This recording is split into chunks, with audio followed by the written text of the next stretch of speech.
حبوب. اسم الكلية هو اللي بالنسبة لي هو النجاح. لا، النجاح كلمة كبيرة جدا يا شباب. فأنا بحيي طبعا أي ولد أو بنت وأي حد في الاعتراف معايا يقول لي أنا بسبب أي ظروف، مش لازم ماديا، أنا مش هقدر أدخل ثانوي، أقول له إحنا مش هنجح عند مرحلة دبلوم إطلاقا. لأن بعد الدبلوم إحنا نقدر بنعمة ربنا ندخل أحسن الكليات، وده اللي حصل مع زميلتنا دلوقتي وهي بتحكي. طب أنا ما جبتش مجموع كبير، كان نفسي في الثانوية العامة، هل ده كده أنا أحبطت وخلاص أنا يعني عملت اللي عليا بس ما توفقتش او اتظلمت؟ وده بيحصل كتير مع اولادنا. لا، انا شايف لو جبت 50% او 51%، تاخدوا بالكم لما السيد المسيح قال 30 و60 و100، فاكرين المثل ده؟ طب 30% دي احنا كلنا بنفهم رياضه، دي نسبه نجاح؟ لا، كده تحت النص، مش كده؟ فانت تلاقي حد 30%، يعني انا مش ناجح. لكن ربنا كان عايز يقول ايه بالمثل ده؟ قداسة البابا كان شبهها زي، عارفين الكوبايه بتاع الغيط بتاعتنا اللي بنشرب فيها شاي الصغيره دي، والمج اللي عندنا في البيت بتاع الشاي، والكبير الدورج اللي بنرش بيه الميه في الكنيسه. 3 احجام هم مختلفين، بس كل واحد فيهم كان مليان. فربنا جاب لل 30% دي لان هدت ايه؟ بالنسبه لها هدت 100%. فاهمين يا ولاد؟ وال 50% اللي هي المج الوسط اللي بنشرب فيه الشاي ده، اعتبروا ال 30% هي كوبايه القهوه اللي انتوا ضيعتوها عليا دي. لا انا بهزر طبعا. ال 30% هي دي بس كامله، يعني بصوم بشويه بعتها لي مكتمله. هو كده هيحط اكتر من كده فين؟ هي كده جابت ايه؟ جابت اخرها خلاص. انا اعتبر اني جبت 50%، انا اعتبروني انا جبت 50%. بس انا نجحت خلاص، نشكر الله. هل اسم الكليه بقى هيوقفني؟ لا. انا فاكر كويس خالص واحنا في جامعه كان معانا ولد، احنا كنا بنحب الكوره خالص، كنا بنلعب مرتين 3 في الاسبوع كوره، وكنا نروح طبعا الفقره الخارجيه اللي بنستناها كل يوم. جوه الجامعه في استاد اسمه استاد كليه التربيه الرياضيه، طبعا اكيد كلكم في جوه الجامعه عارف ده، او يعني الكبار، ما اقصدش الشباب سنه. انا بقول لكم كنا بنروح نلعب في استاد الجامعه.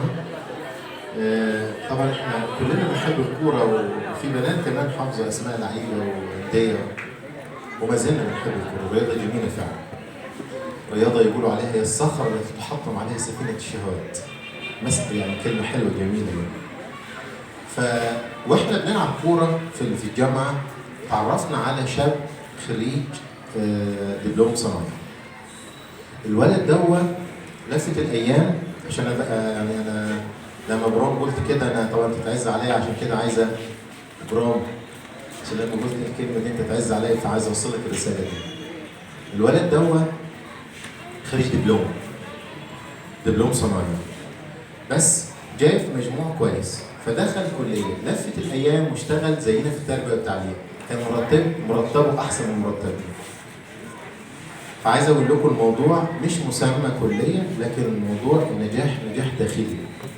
يعني انا اولا واثق في نفسي، واثق في ربنا، واثق في نفسي، واثق في قدراتي حتى لو كانت شكلها البعض شايفها محدود، ما يهمنيش البعض شايفني ازاي، لكن انا واثق في ربنا وفي قدراتي، اقدر انجح في اي مجال انا اتحطيت فيه. في بنت انا اعرفها وانا كاهن بقى، كنت ماسك الكورال اللي هو اوزيليل، اللي هو الكورال المجمع بتاع المطرانيه. البنت دي جابت، انا جابلتها، كنا بنجابل نعمل تيست كده ننجي الاصوات الجميله. فهي اسمها ريني، انا فاكرها كويس خالص طبعا، وجايبها لحد اللحظه دي رغم ان سبت الكورال من فتره، لكن جابلتها يا مقبورباص البلد. جايت لي انا جبت 98%، ايام ما كانت بيجيبوا 100% و100 مش عارف واحد والكلام ده. فقلت لها طبعا انت طب؟ قالت لا. قلت لها ازاي؟ قالت لي انا ظروفي الماديه ما تسمحليش ان ادخل كليه الطب. قلت لها واحنا مش هنسيبك، لا كنيسه تسيبك ولا اي حد يعرفك ويعرف انك بالمستوى ده وما تدخليش كليه الطب. ما صح يعني، حرام يعني. قالت لي يا ابونا هو انا هطلع من كليه الطب ايه؟ دكتوره طبعا. قالت لي وانا هكون دكتوره في المكان اللي انا عايزاه. قلت لها يعني ايه؟ قالت لي انا هدخل كليه تربيه وتحاسبني بعد 4 سنين هكون دكتوره في كليه تربيه. قلت لها ممكن ما يسيبوكيش وممكن يضايقوكي. قالت لي انا هفرض مستوايا. طبعا ثقه كانت غير عاديه. انا نفسي كنت شاكك في الكلام بصراحه. كنت شاكك مش في قدرات البنت لانها مجموعه جاي يعني ظهر اهو. كنت شاكك في اللي ممكن يعملوه معاها في تربيه. خايفه ان البنت متفوقه بزياده كده. تتخيلوا ان فعلا هي وصلت لدرجه دكتوره في كليه التربيه لانها جابت امتيازات على طول مش عارفين ينزلوها. البنت قالت انا اللي كان نفسي فيه حاجات وصلت له، وهي حاليا دكتوره في كليه التربيه. ما تستغربوش. دكتوره امان الوحيده اللي كانت بتحاضر معانا من كام يوم في لقاء المعلمين هي دكتوره في كليه التربيه على فكره، بس ما بقصدش دكتور امان يعني، لا واحده ثانيه زي ما بقول اسمها ايه. بس على مستوى ثقه البنت في ربنا وفي نفسها تقول لي ايه؟ هو انا مش قدرت اهزم اي حواجز واكسر اي حواجز. جاله الكنترول، جاله التصحيح، جاله ممكن يشوفوك متفوقه فياخدوا ورقك، كل ده ما اثرش فيا. وقدرت وجبت فعلا 98.5%. انا كنت بقول لها مش ممكن. طب يعني تسمحي لنا ان احنا نقف معاكي وانت ده اعتبريه دين في رقبتك، سددي لي يعني قدمي لي كنيستك بعد كده. قالت لي لا انا هدخل كليه التربيه واكون دكتوره في كليه التربيه. حصل فعلا. فانا بشوف نماذج نجاح بس فيها اصرار يا شباب. هو الموضوع عايز ايه؟ حته تحدي جوايا. ايه الحواجز؟ اكسب انا ولا تكسبني هي؟ ايه العوائق؟ وانا اقدر اتحداها ولا لا؟ فشوفوا لما تبقى بنت عندها كم التحدي ده. هي جت لي كلمه غريبه انا مش قادر انساها. قالت لي هو الموضوع مش كتاب وورقه. قلت يعني ايه؟ قالت لي يعني شويه معلومات حطها في الورقه دي. انا بنعمه ربنا من الجلده للجلده بصم النت. قالت لي ممكن تقول لي صفحه كذا اقول لك فين. يعني البنت عندها قدره حفظ غير عاديه. ما قدروش ينزلوها. واحده بتحط كل المعلومات بتاعت الكتاب من البدايه للنهايه في الورقه اللي قدامها. بالقدره دي والطاقه دي قدرت فعلا انها تبقى دكتوره في كل الكلام. فهي الموضوع النجاح عايز واحد واثق في ربنا وفي نفسه، بيتحدى اي عقبات تقابله. ما تقوليش بقى ايه؟ اصل البيت فيه مشاكل، مش دعوه. اصل الفلوس مقصر معايا شويه، مش دعوه برضه. احنا لو هنحكي على ايام زمان انت تقول طب انت ترجعنا ايام زمان تاني يا ابونا لما كان واحد يطلع يقعد تحت لمبه في شارع عشان يذاكر. حضرتك مش بتطلع بره بيتك تحت لمبه في عمود نور عشان تذاكر. ده لو انت افضل حد في الفكريه مش هيحصل معاك كده، صح؟ عندك نور طبعا وعندك لمبه، هتقول لي الكهرباء بتقطع مش مهم بس بتيجي تاني ولا بتقطع السنه كلها. يعني اقصد اي تحدي ممكن يبقى موجود ازاي ممكن نتغلب عليه؟ يعني بثقتي في ربنا وثقتي في نفسي.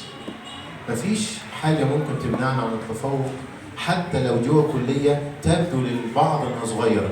انا دخلت كليه حقوق مفيش مشاكل مثلا، يعني ممكن اوصل لاعلى الدرجات في كليه حقوق. انا دخلت كليه تربيه نوعيه، انا دخلت اداب، انا دخلت تربيه.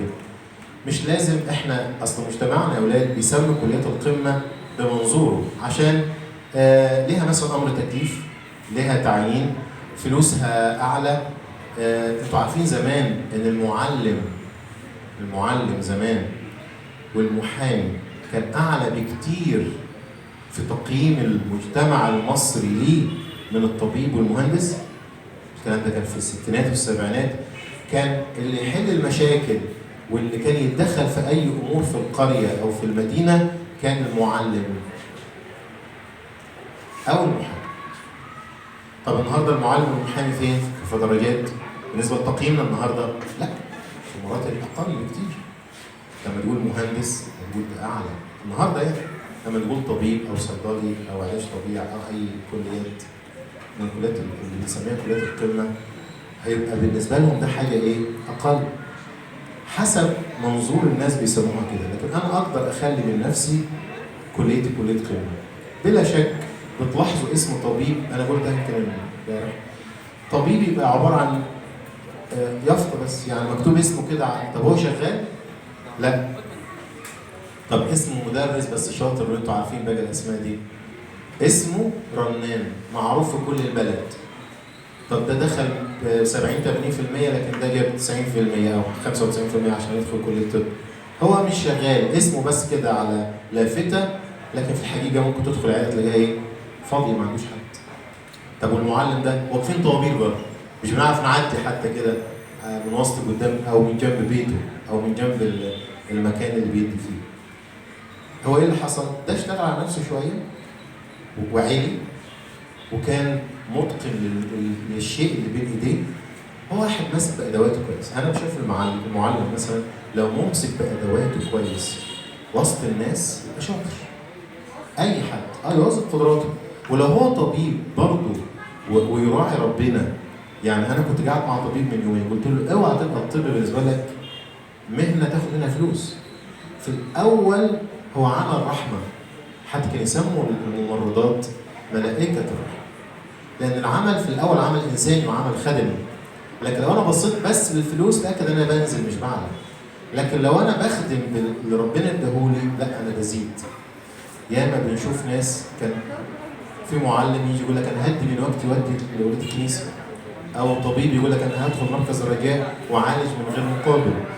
ده بيدي. الناس الكبيره كان يقول لك اللي فيها ربنا ما تغرقش. فاكرين الكلمه دي؟ يا جماعه الكبار اللي فاكر اللفظه دي. يعني ايه اللي فيها ربنا ما تغرقش؟ يعني ما دام مدي من قدراتي ومن مجهودي لربنا هعلى. عمر ربنا ما يبقى مديون يا شباب لحد. وعمر ربنا ما يبقى مديون لك ابدا. لو اديت من وقتك ومن مجهودك لربنا، حتى الخدام لو ادوا من وقتهم ومجهودهم لربنا، السفينه بتاعتهم او سفينه حياتهم ما تغرقش. ليه؟ لان ربنا فيها. فربنا عمره ما يكون مديون لحد فيهم. بس اتاكد من دي. حط قدراتك البسيطه في ايدين ربنا، حتى لو جبت 50%، 60%، 70%، وربنا يشتغل من خلال البسيط ده وتاخد اعلى الاماكن في الحته اللي ربنا هيكتبها لك.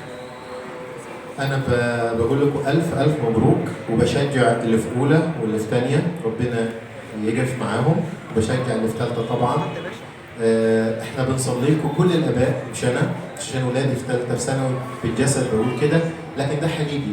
من كل ما احنا ابونا بالنسبه لك هو برسبيتيروس، هو شفيع، وبالنسبه لكل الشعب، فبيدوني ورق. طبعا الورق ده مليان طلبات حلوه للي في سفر واللي عايز عمل واللي عايز عروسه واللي عايز مش عارف ايه، لكن معظم الطلبات عن النجاح. فاحنا بنقف على المسبح نذكر اللي في ابتدائي واللي في اعدادي واللي في ثانوي، وبركز خالص في طلبات مع المسبح. ليه اللي في ثانوي بالذات؟ سواء فني او جامعه او ثالثه ثانوي عام، يعني لان الاب والام شريك معاك في النجاح. زي ما قالت دلوقتي بنتنا كانت ايه، تصوني كانت تعبانه، وبحييها لانها اختارت ماما هي اللي يعني الايد اللي ساعدتها والصديقه اللي ساعدتها عشان توصل للنجاح. طب هل ماما بس؟ لا، بابا تعب طبعا، واخواتها احترموا ان هي في ثانويه عامه اكيد. كل البيت بيبقى مع بعض، يعني بيقدر الحته دي. لكن بطلب بالذات في فني وثانوي عامه ربنا يدي نجاح ويفرحنا بيكم. ليه؟ لان البيت كله متكاتف مع بعض. فالنجاح مش بس لحضرتك ومش بس ليك انت بنت في ثالثه ثانوي، لا، النجاح للاب وللام وللاخوات وليك طبعا. بس مين اللي لطف اللي خد الفرحه؟ انت او انت. يعني احنا في النهايه مش بنروح لبابا وماما تلاقي لما حد يفتكر يقول لبابا وماما مبروك، لكن الولد او البنت طبعا هو اللي خد ايه؟ زي ما بنقول كده وش القفص، وهو ده تعبه طبعا، احنا بنقدر ونحترم ده فيه. فألف مبروك ليكم، فرحانين بيكم. نتمنى وانتم في جامعه تبقوا برضه موجودين في اجتماع الشباب، ما تنسوش الكنيسه، لان وجود الله معاكم في حياتكم ده عامل قوي وداعم ليكم في النجاح. كل سنه وانتم طيبين، الف مبروك لكم جميعا. لنا كل المجد والكرامه.